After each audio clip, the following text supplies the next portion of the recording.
New video that shows Hamas appearing to take Israelis captive. This video has been geolocated by CNN, but we want to warn you that it is disturbing. It's war. This is in Gaza. You can see a barefoot woman pulled from the trunk of a Jeep by a gunman and then forced into the back seat of a car. Her face is bleeding and her wrists appear to be cable tied behind her back. The Jeep is also appearing to have an Israeli Defense Force license plate, suggesting that it might have been stolen and brought into Gaza. Now, Palestinians in Gaza are paying the price for Hamas's brutal attack today on Israel. The death toll there is rising too. The Israeli Prime Minister has declared war and promises a severe retaliation against Hamas.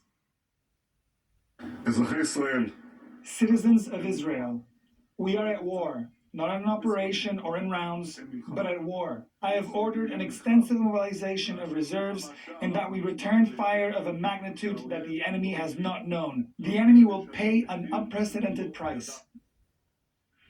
Joining us now is Mustafa Barghouti. He's a senior member of the Palestinian Legislative Council and the General Secretary of the Palestinian National Initiative. So, Mr. Barghouti, welcome to the program. Everybody is really taken by surprise. What was your first reaction when it happened today? Well, my first reaction was that this was going to happen. Simply because, and I think we owe it to the audience to know the background of what's happening. And the background is that we've been under Israeli military occupation for 56 years. Palestinian refugees have been displaced from their homeland since 75 years. We have been suffering all these years. My grandfather, my father, myself, and my daughter never had a day of freedom here, like all Palestinians. And during the last 8 months, since the beginning of this year, the Israeli army killed 248 Palestinians, including 40 children. We've witnessed terrorist settlers' attacks on Palestinian cities, burning cars, burning houses, attacking villages.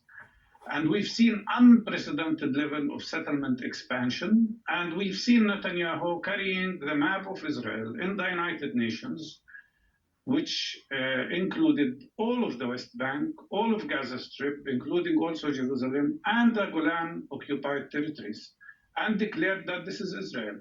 His government declares that they want to annex the West Bank, that there is no place for Palestinian statehood. And what we've seen is Netanyahu advocating normalization with Arab countries to marginalize and liquidate the Palestinian cause. I think Mr. Olmert has just said that of course, Palestinians would react to that and would react with the efforts of Israel to marginalize their cause. Right. And that's what happened today. Okay, and so I don't think that the narrative that is explained here is quite right. I think one has to see the fact that the people in Palestine are occupied and oppressed for all these years. The international community and people certainly understand that, and we are obviously giving the narrative from your perspective right now. So what I want to know from you is, you explain it, but Hamas is not on your side. It's not on the Palestinian Authority side. You're in the West Bank, and they are also threatening you. And I want to know whether not. Okay.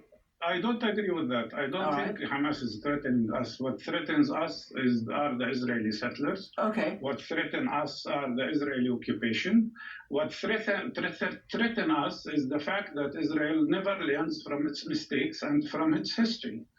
And the same, in my opinion, as the American administration, which fails to see things in an equal manner. The fact that we are looked at as if we are all terrorists. I mean, look, it's not just Hamas that is described as terrorists. The American Congress considers the PLO, including Mr. Abbas, as terrorists as well. So the issue here is, are we Palestinians equal human beings or not? Are we allowed to resist occupation as international law says or not? Are we entitled to peace and security as well or not? If Israel has the right to defend itself, do Palestinians also have the right to defend themselves or not? That is the question. And at this very moment, since the beginning of this day, Israel has already killed 220 Palestinians in Gaza, including civilians, and injured 1,800 people. I care about the life of everybody, whether it's Palestinian or Israeli or anybody else. I don't want anybody to die. But I also say we should be treated as equal human beings, and that means we are entitled to freedom. That means we are entitled to ending occupation. The main cause of what is going on is the continuous occupation, is the fact that the world has been silent about Israeli crimes against Palestinian people. But do you think, I mean, look, you've been there for a long time. Do you think this is the way to do that? And the other question is, where is this going to lead? Because as a U.S. Negotiator himself has said, it's quote unquote rinse, repeat, wash, whatever that statement is. It's the endless cycle of what happens. So Israeli civilians have been killed today. Israelis are being held hostage. And where does this lead? And Palestinians as well. Do you believe that it's going to erupt on the West Bank where you are?